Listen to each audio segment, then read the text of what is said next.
The great waters had finally receded. A vast, silent world emerged from the deluge. The destructive power of the flood had washed away an age of wickedness. Noah's Ark, a vessel of hope, came to rest. It settled upon the mountains of Ararat. This was not just an ending, but a profound new beginning. Humanity, reduced to a single family, was given a chance to start again. The air was fresh, the earth cleansed. A quiet reverence must have filled those first moments. Genesis chapter 9 opens with this monumental scene. God speaks to Noah and his sons. These are the first divine words in this renewed world. They carry immense weight and significance. God blesses them, a reaffirmation of life. The charge to be fruitful and multiply is given once more. It echoes the original mandate in Eden, but this time the context is different. Humanity has known judgment. They have also known incredible mercy. This blessing is a testament to God's enduring desire for life. The themes of renewal and responsibility are central here. The earth, though scarred, is ready for new life. Noah and his family are the stewards of this future. They carry the seeds of all future generations. The divine instructions given to them are foundational. They outline the relationship between humans and the animal kingdom. They also establish clear boundaries regarding the sanctity of life. These early verses set the tone for the unfolding narrative. They speak of order emerging from chaos. These chapters, Genesis 9 through 11, are pivotal. They bridge the gap between a world destroyed and a world repopulated.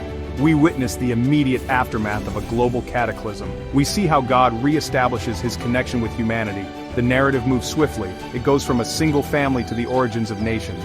It explores humanity's potential for both obedience and rebellion. These stories are ancient, yet they resonate with timeless questions about our place in the world.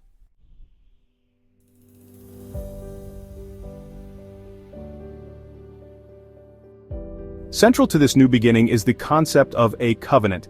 God establishes a formal agreement with Noah. This is not just with Noah but with all his descendants, and indeed with every living creature on earth. This is known as the Noahic Covenant.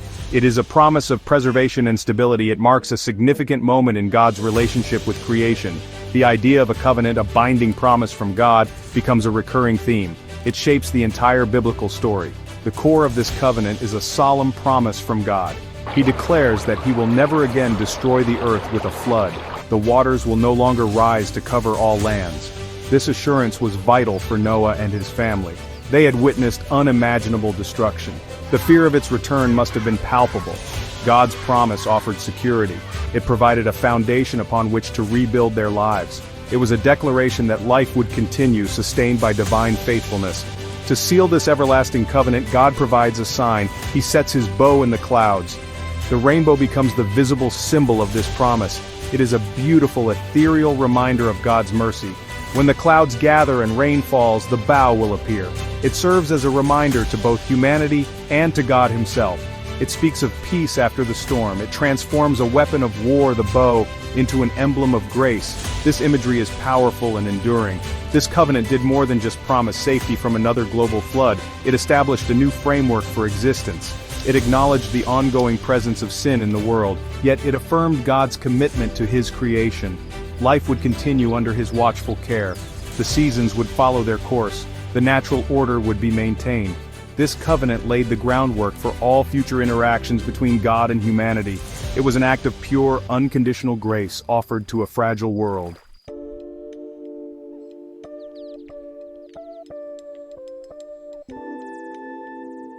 With the covenant established, God reiterates his blessing. Noah and his sons, Shem, Ham, and Japheth, are commanded. Be fruitful and multiply and replenish the earth. This was the divine plan for the repopulation of the world. Humanity was to spread out, to fill the empty lands. This command carried with it great potential. It was an invitation to build, to cultivate, and to create new societies. The future of mankind rested upon these three sons and their descendants. Their choices would shape the world to come. However, this new world is not a perfect paradise. The scars of the past remain, not just on the land, but within human hearts. Shortly after the covenant, a troubling episode occurs. Noah, a man of the soil, plants a vineyard. He drinks wine from its fruit and becomes intoxicated. In his tent, he lies uncovered. This moment reveals a human frailty, even in the hero of the flood. It serves as a sober reminder. The propensity for error, for missteps, was not washed away by the floodwaters. It remained part of the human condition. The reactions of Noah's sons to their father's state are crucial. Ham, the father of Canaan, sees his father's nakedness. He tells his two brothers outside. Shem and Japheth respond with respect and care. They take a garment and walk backward. They cover their father without looking upon his nakedness. This incident, though seemingly private, has public and lasting consequences. It highlights different attitudes towards parental honor and human dignity. It sets the stage for blessings and curses to be pronounced. When Noah awakens, he understands what has happened. He pronounces a curse, not upon Ham directly but upon Ham's son, Canaan. Cursed be Canaan, a servant of servants shall he be unto his brethren. Conversely, he blesses Shem and Japheth. These pronouncements foreshadow future relationships. They hint at the destinies of their descendants. This story reveals the complexities of family dynamics. It shows how individual actions can have far-reaching impacts, echoing through generations. It adds a layer of human drama to the grand narrative.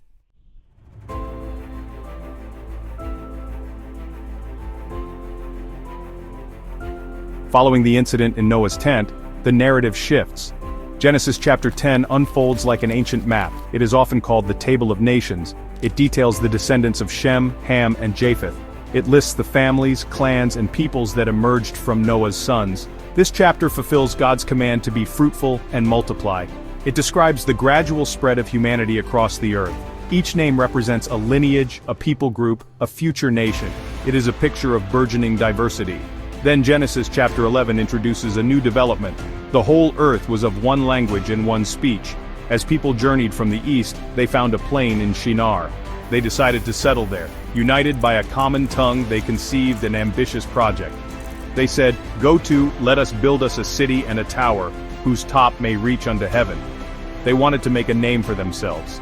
They feared being scattered across the face of the earth. This was an act of collective pride and self-reliance. This ambition, however, was seen differently by God.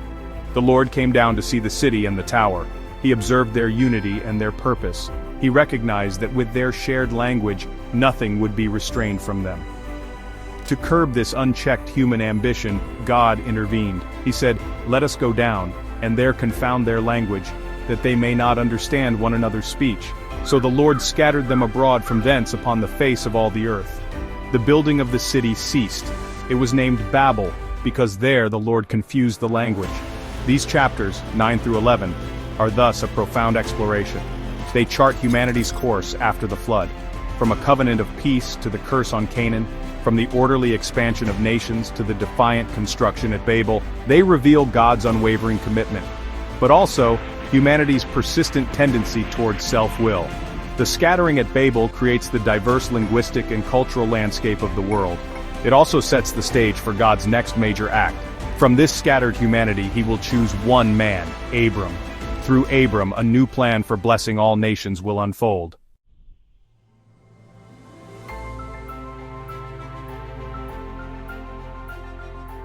After the initial blessing, God initiated a more formal dialogue with Noah. This was not merely a casual conversation between them. It represented a truly profound and significant moment in their relationship. God chose to address Noah directly, ensuring his message was clearly received. He also thoughtfully included Noah's sons in this divine address. Shem, Ham, and Japheth stood there with their father. They were the progenitors of all future humanity. This important address clearly signaled the establishment of something new and momentous.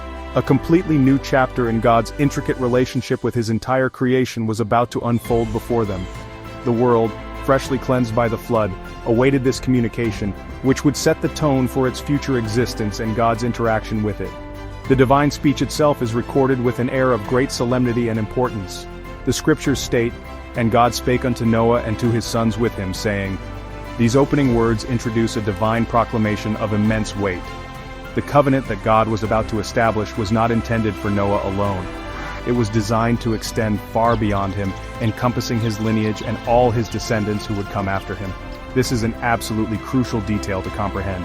It highlights the long-lasting generational impact of God's sacred promises. The future destiny of all humankind was intrinsically linked to this very specific moment in time, and the words spoken carried the undeniable weight of divine authority and unwavering, steadfast purpose. The scope of this impending covenant is revealed to be remarkably inclusive. God declared with authority, "And I behold, I establish my covenant with you, and with your seed after you." However, the reach of this divine pledge did not conclude there. God extended this promise even further. He chose to include every living creature that is with you within its protective embrace. This expansive group encompassed the fowl of the air, the cattle on the land, and indeed every beast of the earth that was with them. All the varied creatures that had survived the flood by coming out of the ark were explicitly included in this divine promise, demonstrating God's profound care for all forms of life. This powerful inclusivity serves as a very strong statement from the Creator. It effectively emphasizes the deep interconnectedness of all life on the planet. The Great Flood had impacted every living thing without exception. Therefore, it was fitting that the promise of future security and preservation must also embrace all creatures. The phrase, "every beast of the earth," is specifically mentioned, leaving no room for ambiguity or misinterpretation. The covenant was designed to be truly comprehensive in its reach. It stood as a solemn promise from the Creator to the entirety of His earthly creation. This particular aspect sets the Noahic Covenant apart from others, its universal application speaking volumes about God's deeply compassionate and caring nature towards all He had made.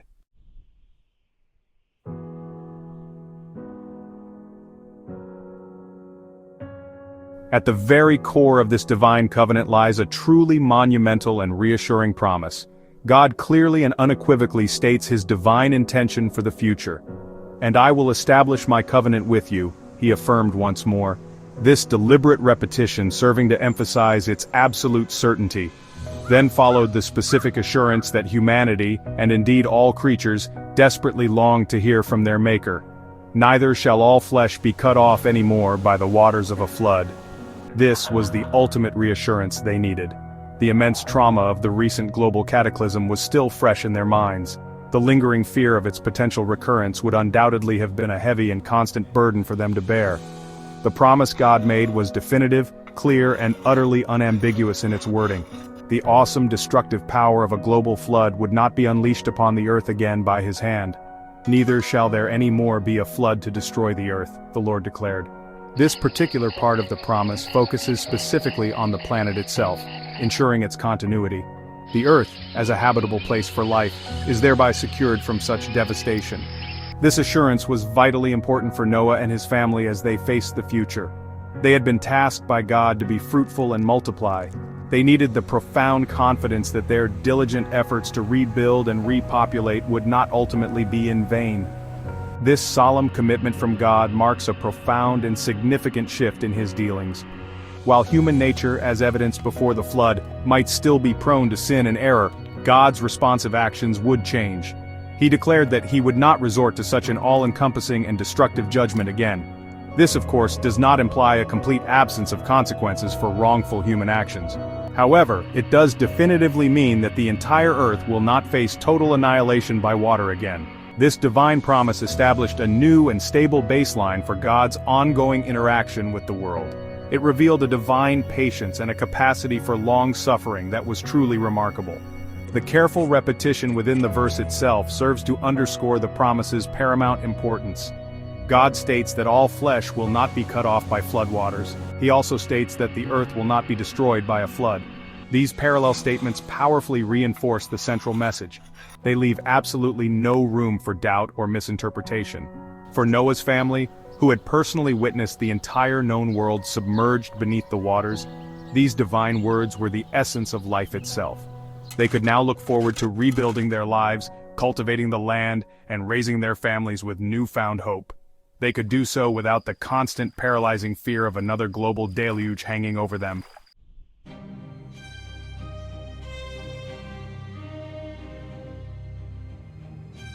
A promise of such profound magnitude and significance often comes accompanied by a tangible sign.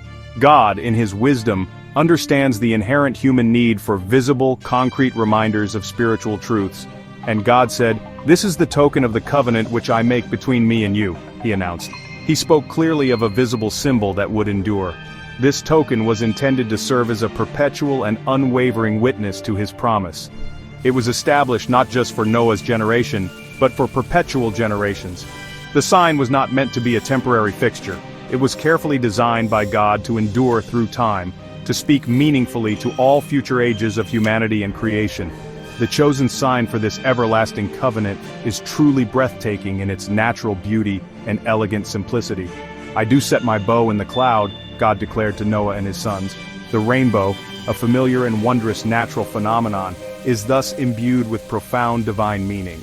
It appears in the sky when sunlight interacts with raindrops, often after a storm has passed. This makes it an incredibly fitting symbol for a promise of peace after judgment. Interestingly, the bow in ancient times was also a well-known weapon of war. Some scholars see a deeper symbolic meaning here. God is metaphorically hanging up his war bow. This act signifies peace and reconciliation between himself and the entire earth. The appearance of the rainbow in the sky would, from that point forward, trigger a specific response and understanding. "And it shall come to pass, when I bring a cloud over the earth, that the bow shall be seen in the cloud." This is presented as a divine ordinance, a set pattern. The rainbow in this covenantal context is not merely a random or coincidental meteorological occurrence, it is portrayed as a deliberate placement by God himself. Its visibility is intrinsically tied to the presence of clouds and the potential for rain. This timing ensures that the rainbow often appears when the memory of the Great Flood and the fear of rain might be most acute in people's minds, serving as a timely reassurance. The specific purpose of this beautiful sign is then explicitly stated by God. "And I will look upon it, that I may remember the everlasting covenant." This is a truly remarkable statement to consider. It suggests, in human terms, that the rainbow serves as a reminder for God himself. This is an example of anthropomorphic language, which helps human beings to better understand God's unwavering faithfulness to his word. It is not that the omniscient God actually forgets his promises. Rather, the appearance of the sign continually reaffirms his steadfast commitment to the covenant. It ensures that the solemn agreement between God, humanity, and every living creature remains actively in his divine consideration and care.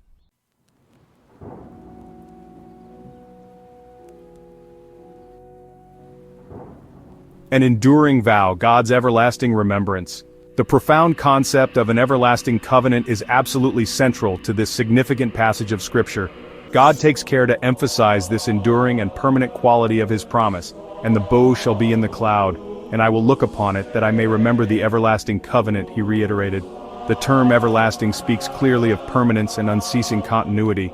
It signifies a promise that transcends mere human lifespans and the rise and fall of historical epochs.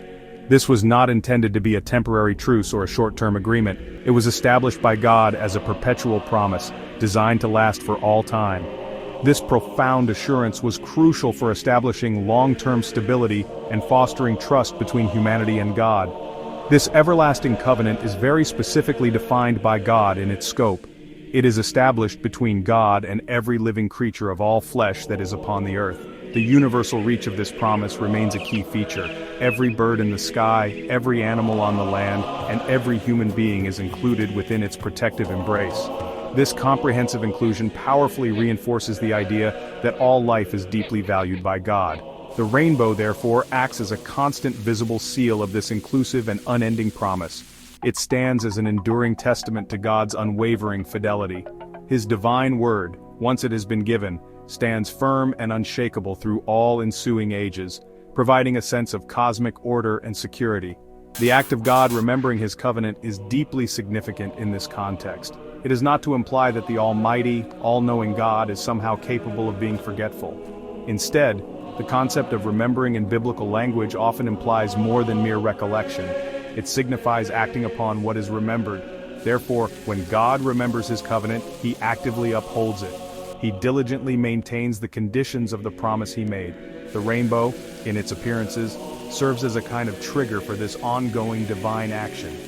It is a constant reminder to both humanity and symbolically to God of his sacred pledge to preserve life on earth from another watery destruction on a global scale. This powerful promise of divine remembrance offers profound and lasting comfort to all creation. It strongly suggests that God is not a distant, detached, or uninterested deity. Instead, he is intimately involved with his creation and deeply cares for its well-being. The sight of a rainbow in the sky connects the earthly observer directly to God's enduring faithfulness. It forms a beautiful and visible link between the heavens and the earth. It speaks eloquently of a God who willingly binds himself by his own declared word. This foundational concept of an everlasting, divinely remembered covenant provides a deep and abiding sense of security. It allowed the fragile post-flood world to finally breathe again, to hope again, and to begin to flourish under divine protection.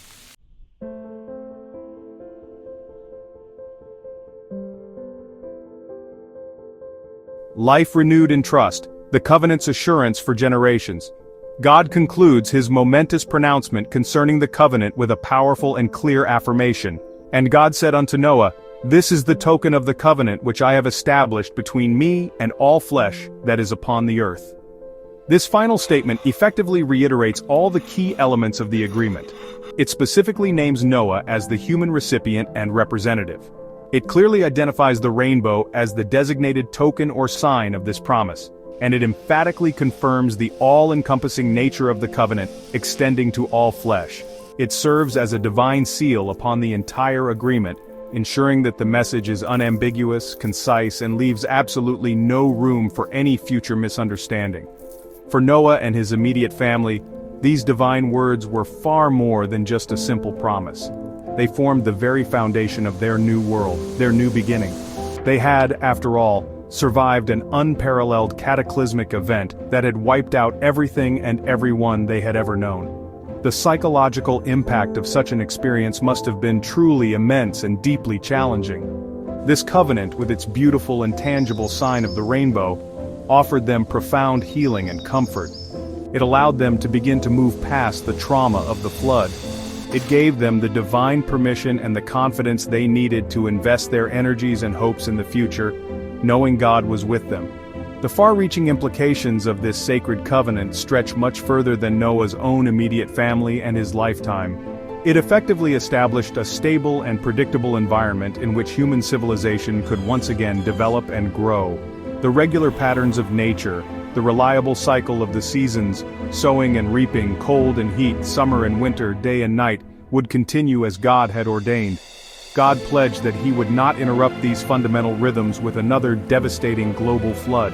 This promised stability was absolutely essential for the development of agriculture, for sustained societal growth, and for the general flourishing of all forms of life across the face of the earth. Ultimately, the Noahic Covenant stands as an enduring testament to God's boundless grace and his unwavering faithfulness. Despite the pervasive sinfulness of humanity that had originally prompted the judgment of the flood, God chose not to abandon his creation entirely. Instead, he chose to preserve a remnant and to bind himself by promise to the future of that creation.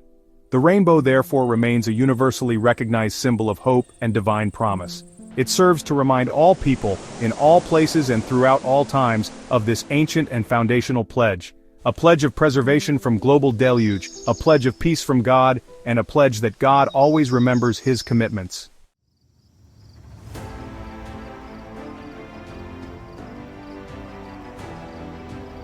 The progenitors of a new humanity, Noah's three sons. The waters of the great flood had fully subsided from the earth. A new chapter for humanity was set to begin, emerging from the lineage of one family. The scriptures tell us, and the sons of Noah that went forth of the ark were Shem and Ham and Japheth. These three men, along with their wives, were the sole inheritors of a cleansed world.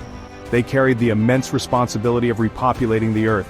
Their names would echo through generations as all future nations and peoples would trace their ancestry back to them. This was a profound moment, a bottleneck in human history, where the future rested squarely on their shoulders and the choices they would make in this new, empty world. The narrative specifically highlights one of Ham's sons. We are told, and Ham is the father of Canaan. This detail, mentioned early in this section, is not accidental. It serves as a deliberate foreshadowing of events that are soon to unfold. The story will later involve a specific curse directed towards Canaan. By establishing Ham as Canaan's father at this juncture, the biblical text prepares the reader for the significance of this lineage. It links the actions of Ham directly to the fate of his son. This connection is crucial for understanding the pronouncements Noah will make later. It underscores the generational impact of actions and relationships within this foundational family. From these three sons of Noah, the entire earth was repopulated. Genesis 9:19 states, "These are the three sons of Noah, and of them was the whole earth overspread." This single verse encapsulates a vast demographic expansion. It points towards the future unfolding of diverse cultures, languages, and nations, all originating from this one family. The divine command to be fruitful and multiply and replenish the earth was now set in motion through them. Their descendants would spread out, forming new communities and societies, carrying with them the legacy of the flood and the covenant God had made. The story of humanity's diversification begins here, with these three pivotal figures. The stage is thus set for the next phase of human history. The earth is ready, the divine blessing and covenant are in place, and the progenitors of future humanity are identified. Shem, Ham, and Japheth are not just names in a genealogy, they represent the different streams of humanity that will flow out to fill the world. Their individual characteristics and the actions they take will have profound consequences. The narrative now zooms in on their family life, revealing that even in this new beginning, human frailty and complex dynamics persist. The hope of a fresh start is tempered by the realities of human nature, which the flood, it seems, did not entirely wash away.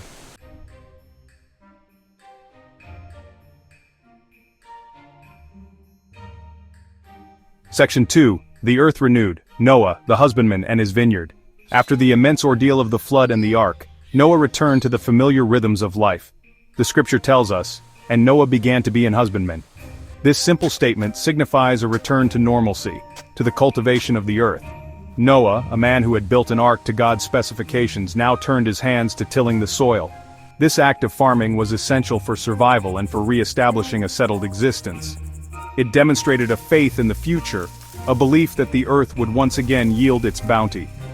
Noah's role as a husbandman connected him directly to the renewed land, a land promised by God to be free from another global deluge. Among his agricultural pursuits, Noah undertook a specific endeavor, and he planted a vineyard.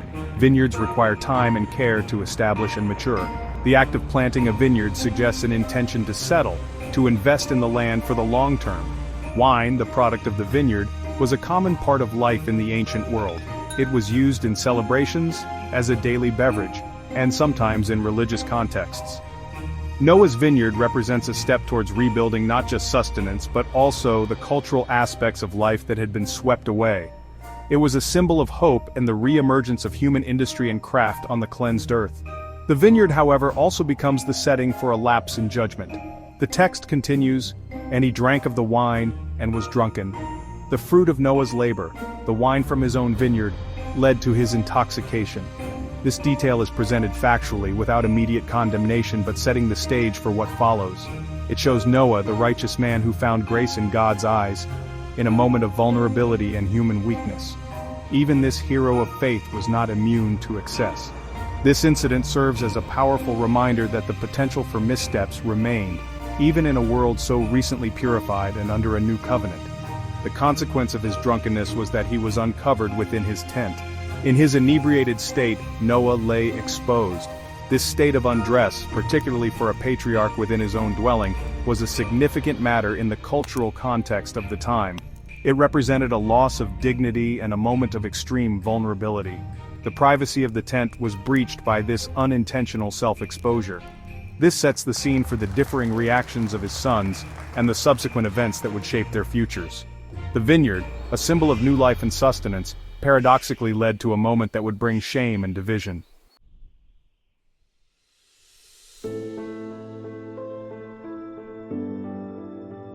Section 3. A Father's Undoing. The Incident of Intoxication and Exposure.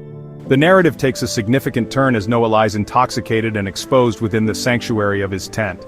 This was not a public spectacle, but a private vulnerability within the family dwelling. The discovery of his state would test the character and respect of his sons. The tent, a symbol of home and patriarchal authority, became the unfortunate stage for this revealing incident. Noah, the man who had led his family through the greatest cataclysm in history, was now in a compromised position, unaware of his surroundings and his own lack of covering. This situation was delicate and demanded a careful, respectful response from those who would encounter him. It was Ham, specifically identified again as the father of Canaan, who first encountered his father in this state. Genesis 9:22 states, "And Ham, the father of Canaan, saw the nakedness of his father." The act of seeing here is not merely a passive glance. In the context of the story, it carries implications of a lack of discretion, perhaps even a disrespectful gaze. Instead of immediately seeking to remedy the situation himself, Ham chose a different course of action. His subsequent behavior suggests that his observation was not coupled with the immediate instinct to protect his father's dignity, a crucial aspect of familial piety in ancient cultures. Ham's reaction was to go outside and inform his two brothers, and told his two brethren without. This act of broadcasting his father's shameful state is central to the ensuing condemnation. He did not quietly seek their help to cover Noah, but rather, he made his father's vulnerability a subject of discussion. This demonstrated a profound lack of respect and filial piety. It was a betrayal of the familial bond, turning a private failing into a more public matter, at least among the brothers. His actions contrasted sharply with the expected behavior of a son towards his father, particularly a patriarch of Noah's stature. This moment became a critical juncture defining Ham's character in this narrative. The implications of Ham's actions were significant. In many ancient Near Eastern cultures, viewing the nakedness of one's parent, especially the father, was considered a grievous offense, a deep violation of respect and honor. It was often associated with challenging authority or shaming the family. Ham's decision to not only see but to then publicize his father's condition to his brothers was a serious misstep. It revealed a flaw in his character that would have lasting consequences, not directly for himself in the form of a curse, but for his son Canaan. The story highlights the importance of honor and discretion within the family unit.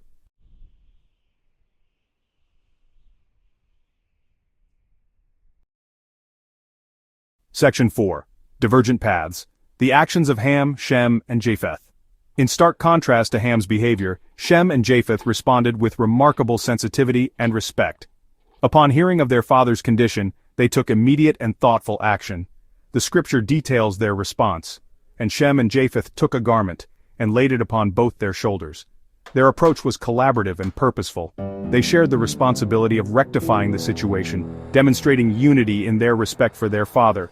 This action alone set them apart from Ham, highlighting a different moral compass and a deeper understanding of familial duty and the importance of preserving dignity. Their method of covering Noah was particularly telling. They went backward and covered the nakedness of their father. By walking backward, they ensured they would not themselves gaze upon their father's exposed state. This deliberate act of averting their eyes showed profound respect and a desire to protect Noah's honor, even from their own sight. And their faces were backward, and they saw not their father's nakedness. This careful choreography underscores their sensitivity and their commitment to upholding their father's dignity. It was an act of piety and love, directly contrasting with Ham's earlier indiscretion and gossip. When Noah eventually awoke from his wine-induced sleep, he became aware of what had transpired. The text says, "And Noah awoke from his wine and knew what his younger son had done unto him." The younger son here is traditionally understood to be Ham. Noah's knowledge of Ham's specific actions, likely contrasted with the respectful actions of Shem and Japheth, set the stage for his pronouncements. It wasn't just the state of being uncovered that mattered, but how his sons had reacted to it. Ham's disrespect was clearly perceived as a significant offense by Noah, triggering a strong response from the patriarch. This led Noah to utter words that would resonate through future generations. He did not curse Ham directly, but rather he cursed Ham's son Canaan. And he said, "Cursed be Canaan, a servant of servants shall he be unto his brethren." This curse is specific and severe. It predicts a future of servitude for Canaan's descendants. Conversely, Noah then blessed Shem and Japheth. "Blessed be the Lord God of Shem, and Canaan shall be his servant. And for Japheth, God shall enlarge Japheth, and he shall dwell in the tents of Shem, and Canaan shall be his servant." These blessings and the curse established a prophetic outline for the future relationships between their descendants.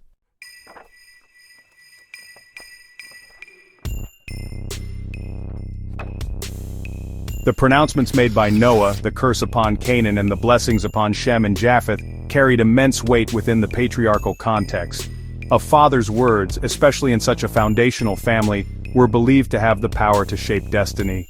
The curse on Canaan, designating him as a servant of servants, foretold a subordinate status for his descendants.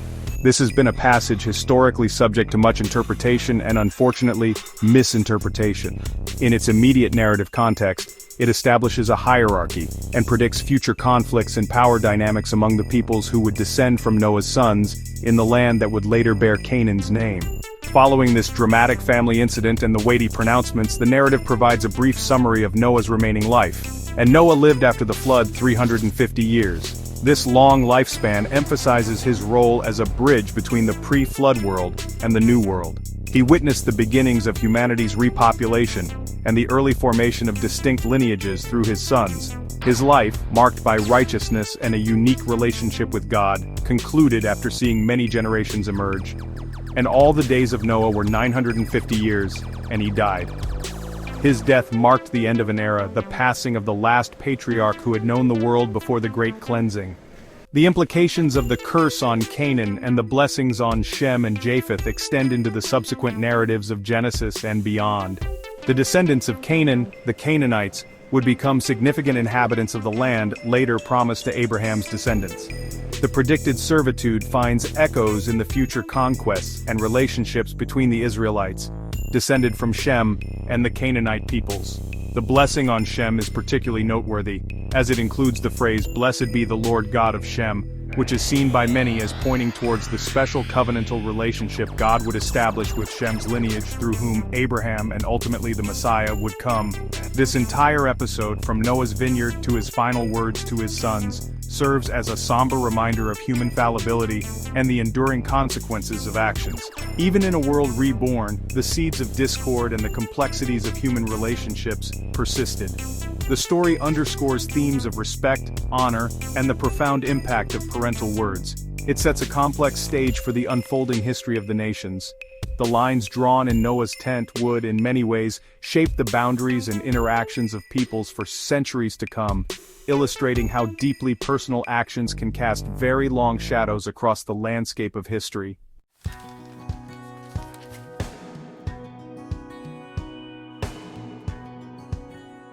Genesis chapter 10 presents a remarkable document. It is often referred to as the Table of Nations. This chapter is unique in ancient literature. It provides a detailed genealogy, tracing the descendants of Noah's three sons, Shem, Ham, and Japheth. Its purpose is profound. It seeks to explain how the world was repopulated after the Great Flood. It shows the origins of the various peoples and nations known to the ancient Israelites. This chapter serves as a bridge. It connects the single family that survived the ark to the diverse tapestry of humanity that would soon cover the earth, setting the stage for future interactions. This comprehensive listing directly reflects God's earlier command. After the flood, God had blessed Noah and his sons. He instructed them to be fruitful and multiply and replenish the earth. Genesis 10 is, in essence, a record of the fulfillment of this divine mandate. It meticulously outlines how humanity, through Noah's descendants, began to spread across the continents.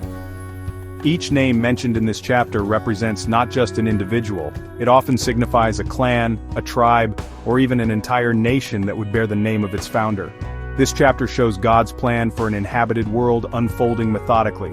The structure of Genesis 10 is clear and methodical. It is organized around the three sons of Noah. The text first details the descendants of Japheth, then it moves to the lineage of Ham. Finally, it presents the descendants of Shem. This order is significant to many scholars. While Japheth is listed first, the line of Shem is often considered the most crucial. This is because it will eventually lead to Abraham and the nation of Israel. The chapter itself concludes with a summary statement. It emphasizes that these are the families of Noah's sons, from whom the nations were divided after the flood.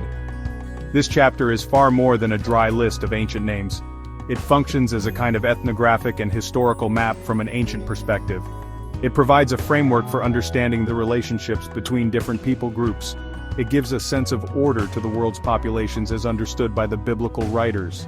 The Table of Nations is a testament to the perceived unity of humankind, all tracing their origins back to a single family. It also subtly hints at the diversity that would soon characterize the human experience. It lays the groundwork for stories of migration, settlement, and the rise of civilizations.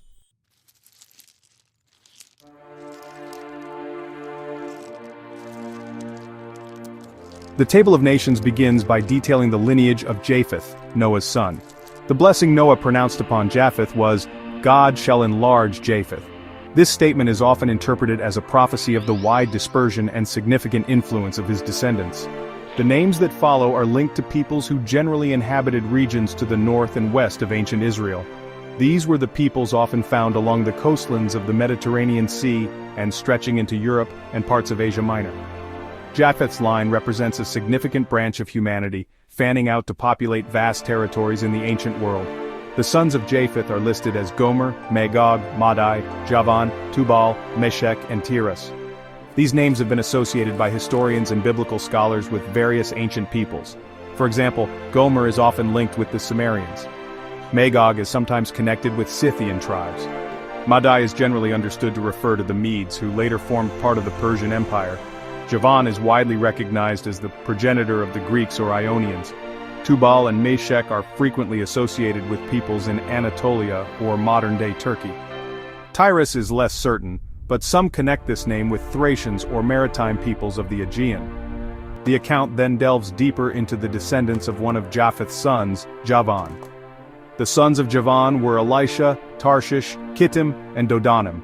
These names are strongly associated with maritime peoples and specific coastal regions. Elisha is thought by some to relate to Cyprus or parts of Greece. Tarshish is famously linked with a distant port, possibly in Spain, known for its mineral wealth. Kittim is generally identified with Cyprus or other Mediterranean islands and coastal areas. Dodanim, sometimes rendered as Rodanim, is often connected to the island of Rhodes or other Aegean populations. These names paint a picture of expansion across the sea. The text concludes this section on Japheth's line with a significant summary. By these were the isles of the Gentiles divided in their lands, everyone after his tongue, after their families, in their nations. The term Isles of the Gentiles often refers to the distant coastal regions and islands of the Mediterranean world from an Israelite perspective. This verse emphasizes the diversity that emerged from Japheth's descendants. They developed distinct languages, formed separate family groups, and established their own nations in their respective territories.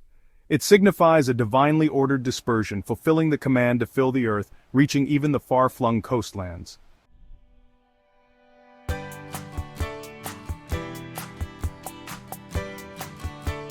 Following the account of Japheth's descendants, the Table of Nations turns its focus to the lineage of Ham. This section is particularly noteworthy, partly due to the curse Noah had earlier pronounced upon Ham's son, Canaan. While Ham himself was not directly cursed, the shadow of that pronouncement looms over the listing of his descendants, especially Canaan. Ham's sons are identified as Cush, Mizraim, Phut, and Canaan. These names are generally associated with peoples who settled in Africa, parts of Arabia, and the Levant. Their territories were primarily to the south and southwest of Mesopotamia, forming a distinct geographical and cultural bloc in the ancient world. The descendants of Ham played a significant role in the development of early civilizations. Cush is often linked with ancient Nubia or Ethiopia, south of Egypt. Mizraim is the standard Hebrew name for Egypt, a dominant power in the ancient Near East. Phut is generally associated with Libya or other peoples in North Africa. Canaan, as mentioned, is the progenitor of the Canaanites. These were the peoples who inhabited the land that would later be promised to Abraham and his descendants. The list of Ham's sons therefore introduces several key players in the future narrative of the biblical story. The lineage of Cush receives special attention, particularly with the introduction of a powerful figure, Nimrod. The text states, "And Cush begat Nimrod. He began to be a mighty one in the earth." Nimrod is described as a mighty hunter before the Lord and the founder of a significant kingdom in Mesopotamia. His realm included Babel, Erech, Akkad, and Calneh in the land of Shinar. He is also credited with building Nineveh, Rehoboth, Calah, and Resen. This brief account of Nimrod highlights the early emergence of centralized power and urban centers, a theme that will become critically important in the story of Babel. The narrative then details the descendants of Canaan. These include Sidon, his firstborn, and Heth, the ancestor of the Hittites.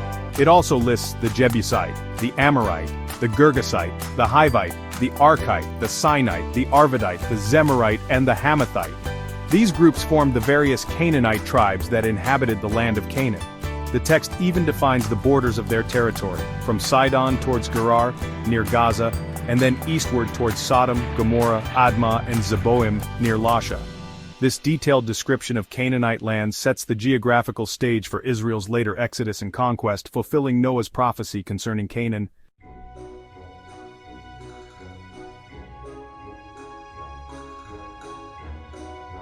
Within the lineage of Ham, His son Mizraim holds a place of particular prominence.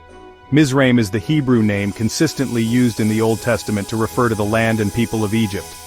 Given Egypt's significant and often dominant role in the ancient Near East, its origins are detailed with interest. The descendants of Mizraim would go on to establish one of the world's oldest and most influential civilizations. Their impact on the history, culture, and religion of the region, including their interactions with the future nation of Israel, cannot be overstated. This section of the Table of Nations acknowledges that profound historical reality. The text lists several sons or descendant peoples of Mizraim. These are Ludim, Anamim, Lehabim, Naphtuhim, Pathrusim, and Kazluhim. These names are understood to represent various ethnic or tribal groups within the broader Egyptian sphere of influence or origin. For instance, the Ludim are sometimes associated with Lydians, though their placement here suggests an African connection. The Lehabim are often identified with the Libyans, neighbors to the west of Egypt. The Pathrusim are linked to Upper Egypt, Pathros. The precise identification of each group remains a subject of scholarly discussion, but collectively they paint a picture of a diverse yet related family of peoples. A particularly interesting note is made concerning the Kasluhim. The text states, out of whom came Philistim. This parenthetical remark indicates that the Philistines, a prominent group in the later history of Israel, originated from the Kasluhim, who were descendants of Mizraim. The Philistines settled along the southern coastal plain of Canaan, and were often formidable adversaries of the Israelites. Their Egyptian or Mizraimite origin, as stated here, provides an important genealogical link. It helps to place them within the broader ethnic landscape of the ancient world as understood by the biblical writers. This detail is crucial for understanding future conflicts. The overall impression given by the account of Mizraim's descendants is one of a significant and populous lineage. They formed the basis of a powerful and enduring ancient civilization that would shape the destiny of the Near East for millennia. Egypt's fertile Nile Valley allowed for a large population and a complex society to develop. The mention of these various groups stemming from Mizraim underscores the internal diversity within what would become the Egyptian kingdom. This section of the Table of Nations thus acknowledges the historical weight of Egypt, setting the stage for its many future appearances in the biblical narrative, often as a place of refuge, a place of bondage, or a formidable political power.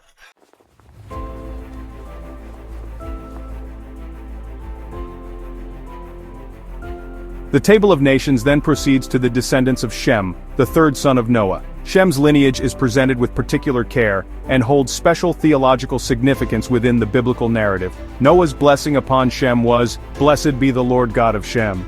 This blessing is often interpreted as indicating a unique spiritual relationship between God and the descendants of Shem. From this line, Abraham will eventually be called, and through him, the covenant people of Israel will emerge. Therefore, the genealogy of Shem is not just a historical record, it is a tracing of the line of promise. The sons of Shem are listed as Elam, Ashur, Arphaxad, Lud, and Aram. These names correspond to significant peoples and regions in the ancient Near East, primarily centered in Mesopotamia and surrounding areas. Elam is associated with the Elamites, who inhabited the region east of the Tigris River in modern-day southwestern Iran. Ashur is the progenitor of the Assyrians, a major Mesopotamian power that would later play a dominant role in Israel's history. Lud is somewhat debated, with some linking this name to the Lydians of Anatolia, though another Lud is mentioned under Ham. Aram is the ancestor of the Arameans who settled in Syria and northern Mesopotamia. Among Shem's sons, Arphaxad holds a key position in the unfolding story of redemption. The text notes that Arphaxad begat Salah, and Salah begat Eber. From Eber, the term Hebrew is believed to have originated. More importantly, the lineage through Arphaxad, Salah, and Eber will be meticulously traced in Genesis chapter 11, leading directly to Terah, the father of Abram, later Abraham. This makes Arphaxad a critical link in the ancestral chain leading to the patriarchs of Israel, and ultimately, to the Messiah. The inclusion of Arphaxad's line is therefore central to the overarching purpose of Genesis. The descendants of Shem, collectively known as Semitic peoples, have had a profound impact on world history. Their languages, including Hebrew, Aramaic, Akkadian, and Arabic, have shaped cultures and religions across millennia. This section of the Table of Nations establishes the origins of these important groups. It places them within the divine plan for the repopulation of the earth. While Japheth's descendants spread to the coastlands and Ham's to Africa and Canaan, Shem's descendants primarily inhabited the heartland of the Near East. It is from this Semitic stock that God would choose a people for his special purposes, beginning with the call of Abraham.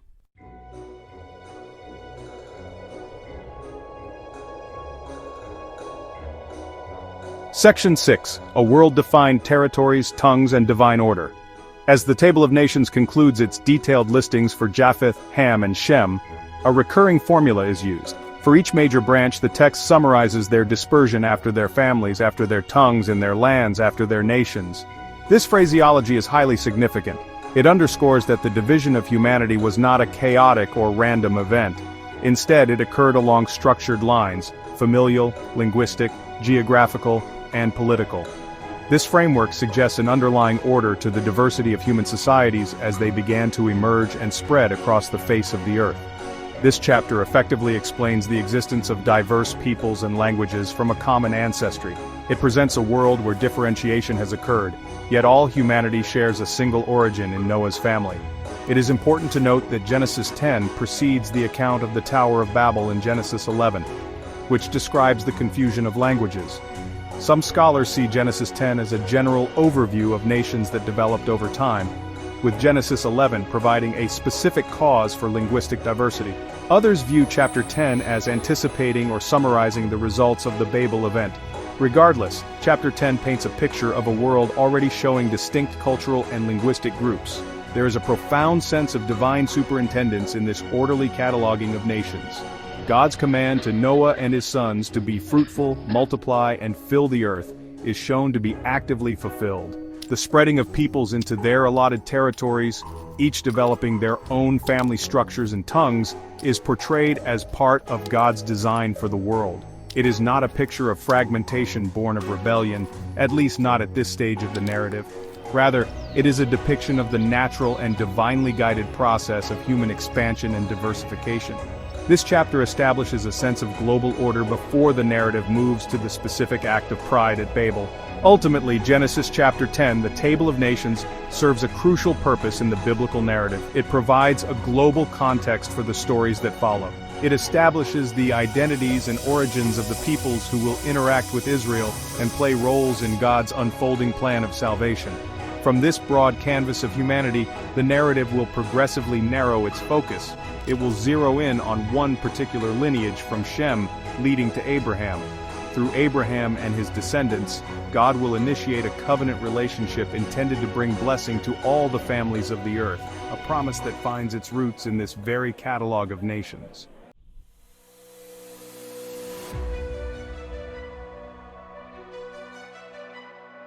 Section 1. A new power emerges, the Rise of Nimrod. Within the unfolding genealogies of Ham's descendants, a figure of unique prominence appears. The sacred text introduces him with a notable distinction. And Cush begat Nimrod, the record states, linking him to the lineage of Ham. But what follows sets Nimrod apart from the simple listing of names. The scripture declares he began to be a mighty one in the earth. This phrase signals a shift, the emergence of a new kind of influence and power. It suggests a deliberate effort, a beginning of something formidable. Nimrod was not merely born into greatness, he actively started to become a significant force. The term mighty one itself carries considerable weight in this ancient context. It speaks of extraordinary strength, prowess, and perhaps even a forceful authority. Nimrod was not just another tribal leader or head of a clan, he was someone who established a more dominant presence. His might could have been physical, demonstrated in feats of strength or skill. It could also have been political, reflecting an ability to lead, to command, and to gather followers around him. The narrative hints at a concentration of power rarely seen before in this post-flood world.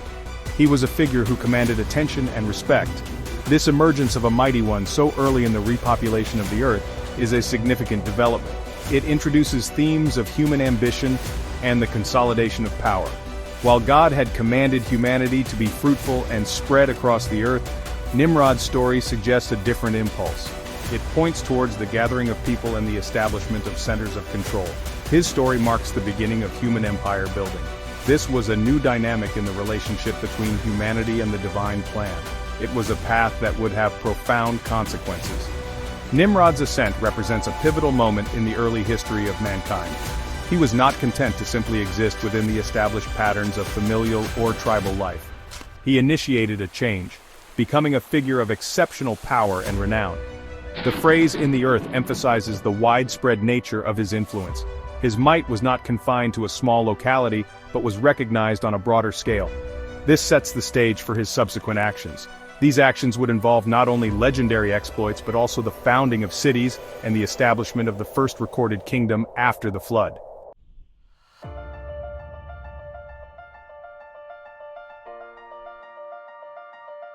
Section 2. The Mighty Hunter Skill, Fame, and Divine Awareness. The description of Nimrod extends beyond his general mightiness. The scriptures provide a more specific insight into his character and activities. He was a mighty hunter before the Lord, the text reveals. This title, Mighty Hunter, immediately conjures images of skill, courage, and dominance over the natural world. In an era where wild beasts posed a genuine threat to nascent communities, a successful hunter would have been a figure of great importance. He would be seen as a protector and a provider, capable of ensuring the safety and sustenance of his people. Nimrod excelled in this dangerous pursuit. The phrase "before the Lord," accompanying his description as a hunter, is particularly intriguing. It has been interpreted in several ways by scholars throughout history. It could simply mean that his hunting prowess was so great that it was acknowledged even in the sight of God. It might imply that he pursued his hunting with a certain boldness or even audacity. Some have suggested it could carry a note of defiance, that his actions were done in full view of God, challenging divine authority.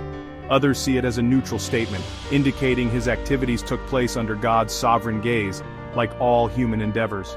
Whatever the precise meaning, it links his earthly might to a divine awareness.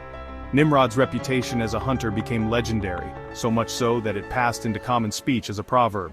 Wherefore it is said, "Even as Nimrod the mighty hunter before the Lord." This indicates that his fame was widespread and enduring. People would invoke his name as the ultimate example of a great hunter. This proverbial status speaks volumes about the impact he had on the collective consciousness of his time and subsequent generations. To be compared to Nimrod was to be recognized as someone of exceptional skill and power in this domain. His name became synonymous with unparalleled hunting ability. This skill as a hunter likely contributed significantly to his rise as a mighty one. It would have earned him respect, loyalty, and perhaps even fear. Dominance over dangerous beasts could easily translate into dominance over men. The qualities required for a great hunter, strategic thinking, bravery, leadership of hunting parties, are also qualities of a leader and a warrior. Thus, Nimrod's identity as a mighty hunter before the Lord was not merely a pastime, it was a key component of his power. It was the foundation upon which he would build his influence and ultimately, his kingdom.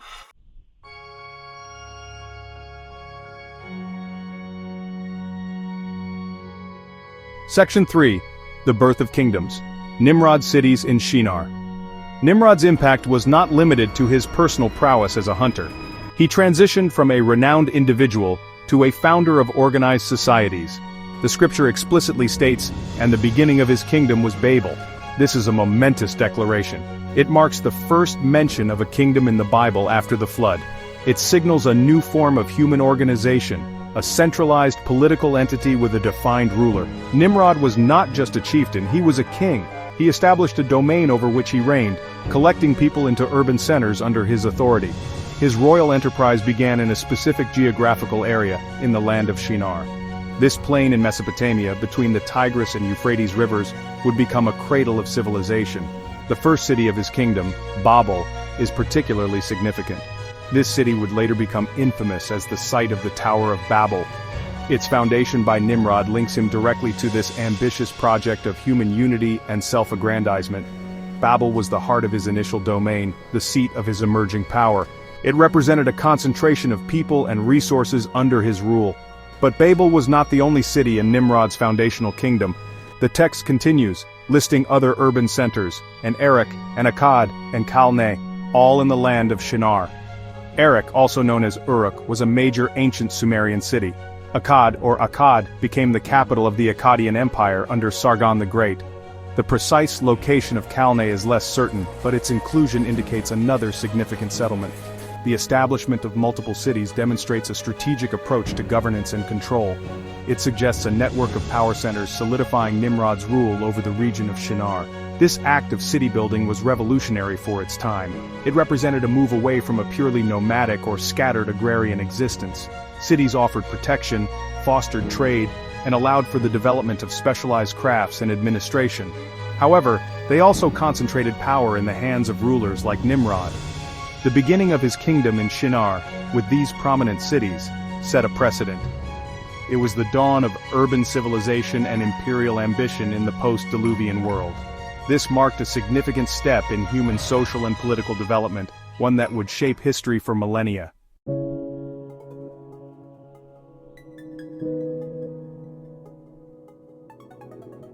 Section 4. Expanding horizons from Shinar to the lands of Assyria. Nimrod's ambition and influence did not remain confined to the land of Shinar. The biblical account suggests an expansion of his activities, or at the very least an extension of this city-building era into neighboring regions. The King James Version reads, "Out of that land went forth Asher, and builded Nineveh." While this verse can be read as Asher, the son of Shem, being the builder, many interpretations, guided by the context of Nimrod's kingdom building, understand that Nimrod himself, or his influence, extended into the land of Assyria to establish further cities. This interpretation aligns with the overarching portrayal of Nimrod as a great founder of urban centers. The city of Nineveh is the most prominent of these northern settlements, and builded Nineveh and the city Rehoboth and Calah. Nineveh would later become the magnificent and infamous capital of the mighty Assyrian Empire. Its foundation, attributed here to the era of Nimrod's influence, underscores the significance of this period of urban expansion. Rehoboth and Calah, also known as Nimrud in modern times, interestingly enough, were also important Assyrian cities.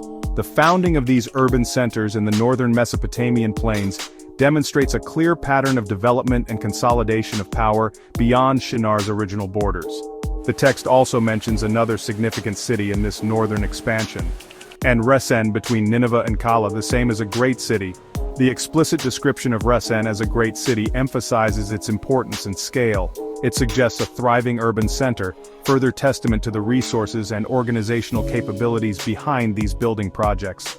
The strategic placement of Resen between two other major cities, Nineveh and Calah, implies a well-planned network of settlements.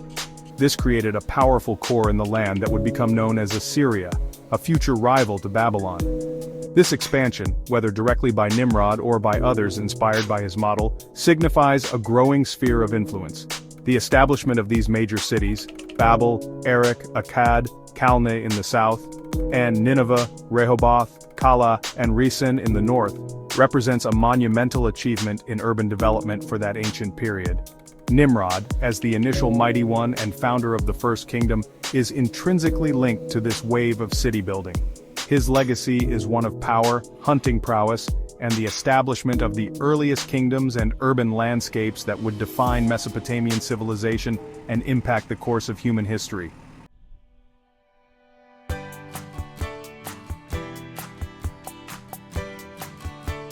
Section 1. A World United, One Language, One Purpose.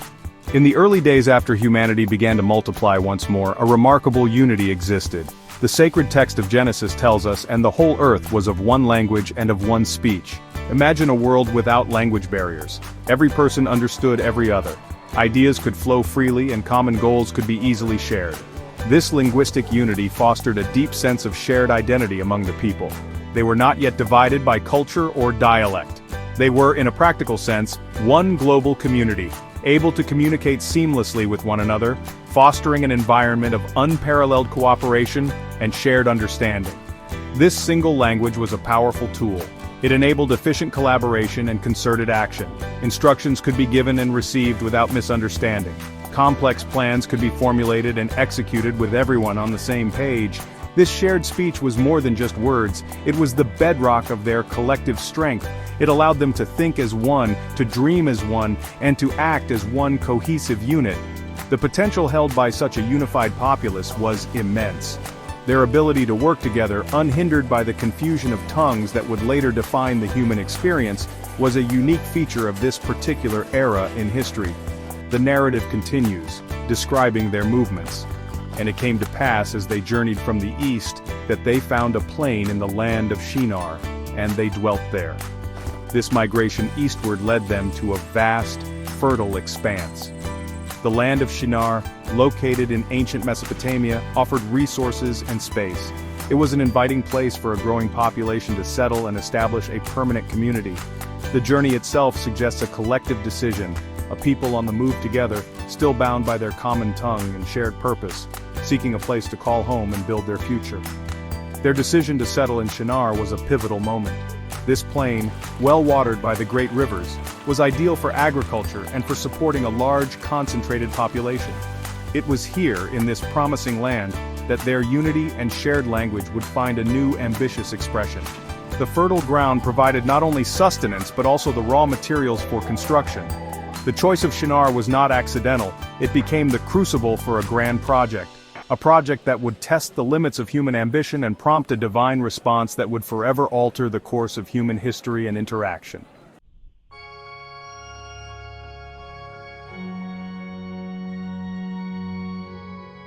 The idea for their great undertaking did not come from a single leader or a divine directive. Instead, it arose organically from within the community itself. The scripture states, "And they said one to another." This phrase emphasizes the collective nature of their decision-making process. It was a shared idea, born out of their common understanding and discussions. The unity of language allowed this concept to spread rapidly and gain universal assent. This was a grassroots movement, a testament to their ability to communicate effectively and agree upon a common course of action, a truly remarkable display of social cohesion. Their ambition was matched by their ingenuity. Go to, let us make brick and burn them thoroughly. This was a significant technological advancement. Instead of relying solely on sun-dried mud bricks, which were common but less durable, they proposed to fire the bricks. Burning them thoroughly in kilns would make them much stronger, more resistant to the elements, and suitable for constructing a truly monumental edifice. This innovation in building materials was a key enabler of their grand vision. It demonstrated their resourcefulness and their desire to create something lasting, something that would endure through time. The text further details their building materials. And they had brick for stone, and slime had they for mortar. In the alluvial plains of Mesopotamia, stone was a scarce commodity, so they adapted, using what was readily available. The fired bricks became their artificial stone. Slime, or bitumen, a naturally occurring asphalt, served as their mortar. Bitumen was plentiful in certain areas of Mesopotamia, and was an excellent sealant and adhesive. This practical adaptation to their environment highlights their cleverness and their determination to proceed with their plans, utilizing the resources at hand to achieve their ambitious goals. This collaborative effort, coupled with their technological innovation, was a clear demonstration of human capability. They were learning to master their environment, to develop new techniques, and to work together on a large scale. This in itself was not inherently wrong. Human ingenuity and cooperation are often seen as positive traits. However, in this instance, these commendable abilities were being harnessed for a purpose that would soon be revealed as problematic. Their skill in brickmaking became the foundation, quite literally, for an enterprise born of pride and a desire for self-exaltation, pushing the boundaries of what was acceptable.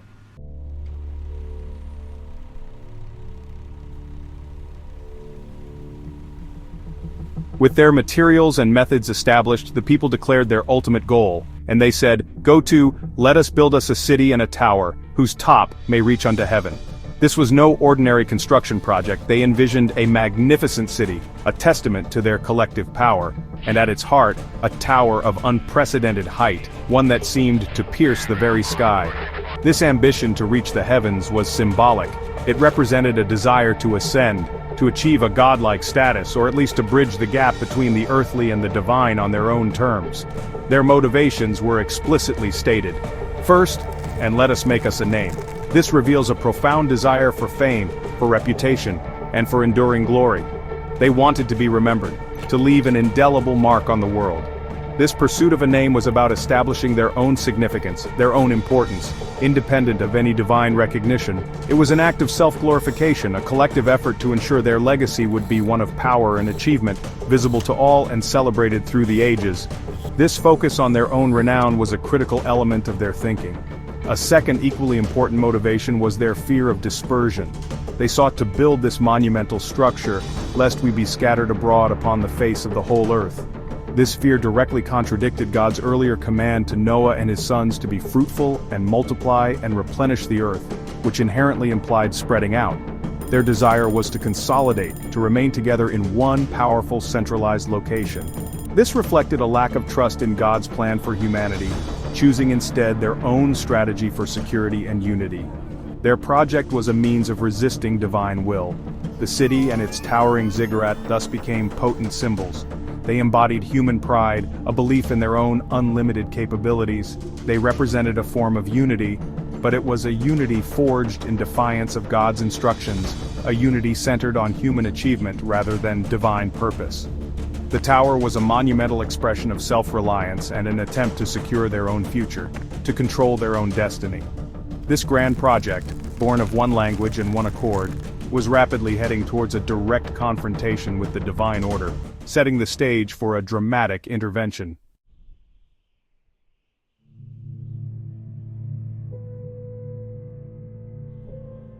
The activities of humanity did not go unnoticed by the Creator. The narrative tells us, "And the Lord came down to see the city and the tower, which the children of men builded." This is anthropomorphic language portraying God in human-like terms, descending from the heavens to observe the situation firsthand. It does not mean God was previously unaware. Rather, it signifies a moment of focused divine attention, an imminent engagement with human affairs. God was taking stock of their ambitious project, evaluating its nature and its implications for the future of humanity and His creation. Upon His observation, God made an assessment. And the Lord said, "Behold, the people is one, and they have all one language." This was not a statement of condemnation in itself, but an acknowledgement of the reality.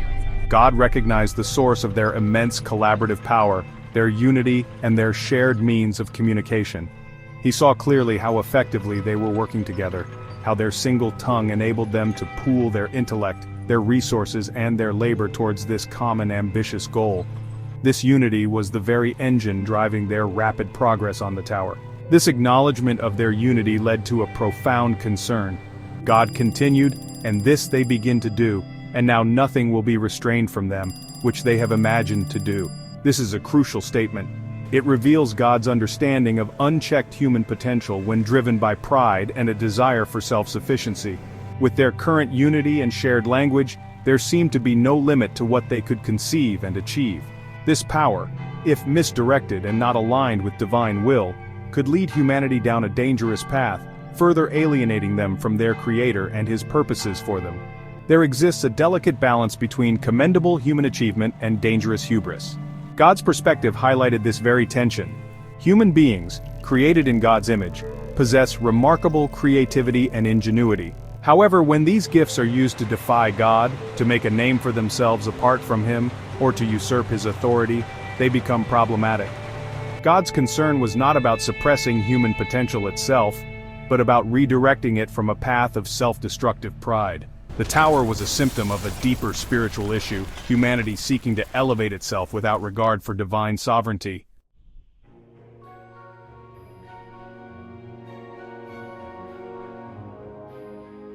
Having observed and assessed the situation, God determined a course of action. The divine counsel is suggested in the words, "Go to, let us go down, and there confound their language." The use of us here is significant. It can be understood as a plural of majesty, emphasizing God's sovereignty. Some also see it as an early hint of the Trinitarian nature of God. Regardless of the precise interpretation, the decision was made at the highest level of divine authority. The intervention would be direct and would strike at the very root of their unified power, their common speech. The specific purpose of this divine intervention was clearly stated, that they may not understand one another's speech. By confusing their language, God aimed to break their seamless communication. If they could no longer understand each other, their ability to collaborate on such a complex project would be shattered. Instructions would be misconstrued, plans would fall into disarray, and the unity that fueled their ambition would dissolve into confusion and frustration. This was a strategic move designed to halt their progress effectively and decisively without resorting to more destructive forms of judgment like the flood. The immediate consequence of this divine act was precisely as intended. So the Lord scattered them abroad from thence upon the face of all the earth. With their communication broken, the cooperative spirit vanished. The grand project, once a symbol of their unity, now became a source of misunderstanding and discord. Unable to work together, the people began to disperse. They moved away from Shinar, spreading out in different directions as God had originally intended. The very thing they had feared and sought to prevent through their tower being scattered was now brought about by God's intervention. God's action, while a judgment on their pride, can also be seen as a corrective and even merciful measure. It prevented humanity from proceeding further down a path of collective arrogance that could have led to even greater spiritual harm. The scattering also served to fulfill God's original mandate for humanity to fill the earth. By confusing their language, God introduced diversity and necessitated the formation of different people groups, each with its own tongue. This act fundamentally reshaped the human landscape, creating the linguistic and cultural variety that characterizes our world to this day, ensuring no single human endeavor could again so overtly challenge divine order.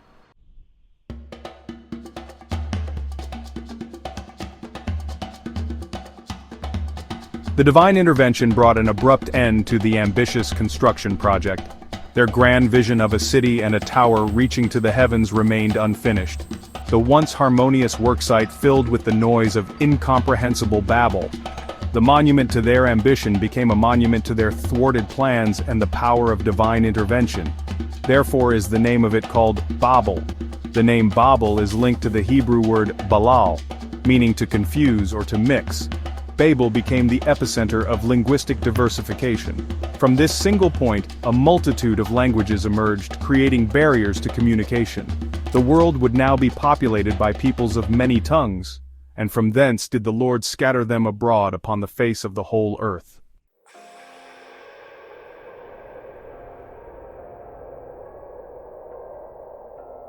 The events at the Tower of Babel marked a profound turning point in human history.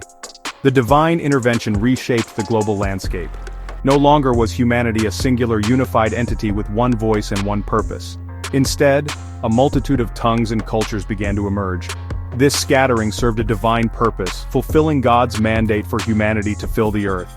Out of this diversified humanity, God's plan for reconciliation and blessing took a more focused form. The narrative of Genesis now narrows its lens to the specific story of one lineage. This chosen lineage was that of Shem, one of Noah's 3 sons.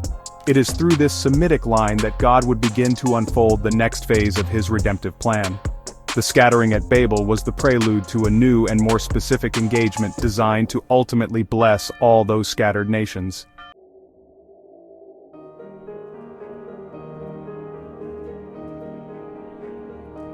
Section 2, The Golden Thread, Shem's Lineage and the Promise Unfolding. Following the dramatic events at Babel, Genesis chapter 11 provides a crucial genealogical record. This section traces the descendants of Shem, connecting the post-Babel world to Abram. Genealogies in Genesis are theological statements demonstrating God's faithfulness in preserving a chosen line. The lineage begins with Shem, who begat Arphaxad, and continues through Salah, Eber, Peleg, Ro, Serug, Nahor, and Terah. The gradual decrease in human longevity reflects the changing conditions of the post-flood world. The genealogy culminates in Terah, who begat Abram, Nahor, and Haran. Abram, whose name will later be changed to Abraham, is the focal point towards which this entire lineage has been leading. The careful tracing of Shem's descendants legitimizes Abram's place in God's plan. It shows him as the inheritor of a long-preserved line through whom God would initiate his covenant of promise.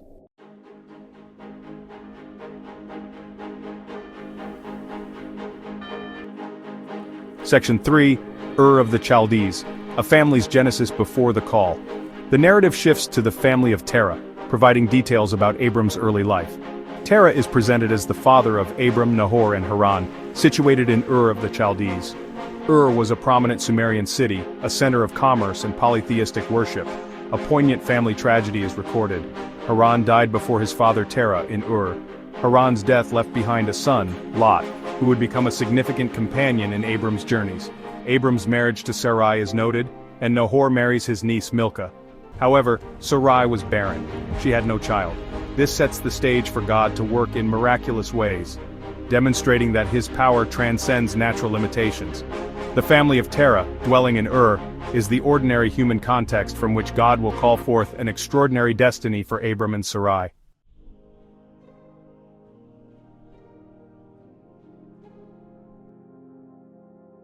Section 4. The journey begun, the journey paused. Terah's migration to Haran. Terah initiates a migration, taking Abram, Lot and Sarai from Ur of the Chaldees to go into the land of Canaan. The journey was arduous, following the Fertile Crescent towards Canaan. However, they came unto Haran and dwelt there. Haran was a significant city, much like Ur, associated with the worship of the moon god. For reasons not stated, Terah's journey halted in Haran. The stay in Haran became permanent for Terah, who died there. This interruption is significant, as Terah did not fully break from the Mesopotamian cultural sphere. The divine call to Abram would take place in Haran, building upon this initial migration. Terah's journey, though incomplete, set the stage for Abram's own departure.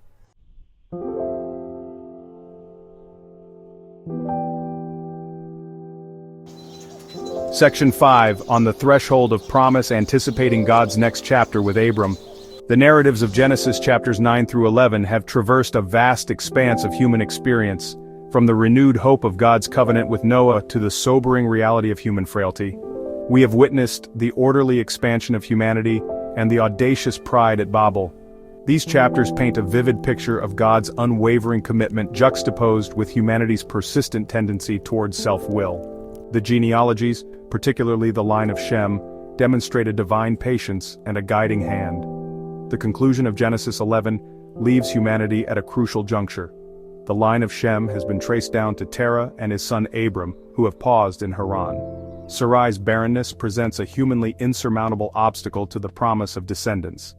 The stage is set for a divine initiative that will alter the course of history, centered on Abram, through whom God will begin to reveal his plan to bless all the families of the earth.